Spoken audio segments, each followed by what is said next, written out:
షారుఖ్ ఖాన్ జవాన్ సినిమాతో 1000 కోట్ల directors list లోకి ఎంటర్ అయ్యాడు అట్లీ. దీంతో ఈ మాస్ డైరెక్టర్ నెక్స్ట్ ప్రాజెక్ట్ ఏంటనేది ఆసక్తికరంగా మారింది. ఇప్పటికే అట్లీ జవాన్ సినిమాకు సీక్వెల్ ఉంటుందని పలు సందర్భాల్లో చెప్పుకొచ్చాడు. కానీ ఎప్పుడుంటుందనే విషయంలో క్లారిటీ ఇవ్వలేదు. అయితే ఇప్పుడు అల్లు అర్జున్ తో అట్లీ సినిమా దాదాపుగా ఖాయమైనట్టుగా తెలుస్తుంది. ప్రస్తుతం పుష్ప 2తో బిజీగా ఉన్న బన్నీ నెక్స్ట్ ప్రాజెక్ట్ త్రివిక్రమ్ తో అనౌన్స్ చేశాడు. పుష్ప 2 కంప్లీట్ అవ్వడమే late. Bunny Trivikram project sets పైకి వెళ్తుందని అనుకుంటున్నారు. కానీ ఇప్పుడు అట్లీ లైన్లోకి వచ్చినట్లుగా తెలుస్తుంది. ఇప్పటికే వీరి ప్రాజెక్ట్ కి సంబంధించిన కథా చర్చలు కూడా పూర్తయ్యాయట. పుష్ప 2 షూటింగ్ ముగిసిన వెంటనే అల్లు అర్జున్ ఈ సినిమాలో జాయిన్ అవుతాడని అంటున్నారు.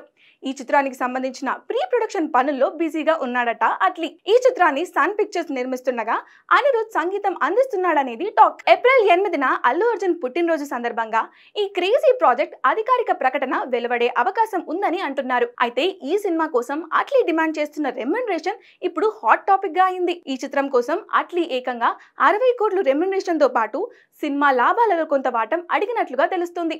కానీ అసలు బన్నీ అట్లీ సినిమా ఉంటుందా లేదా అనే విషయంలో క్లారిటీ రావాలంటే పుష్ప 2 రిలీజ్ అయ్యే వరకు వెయిట్ చేయాల్సిందే.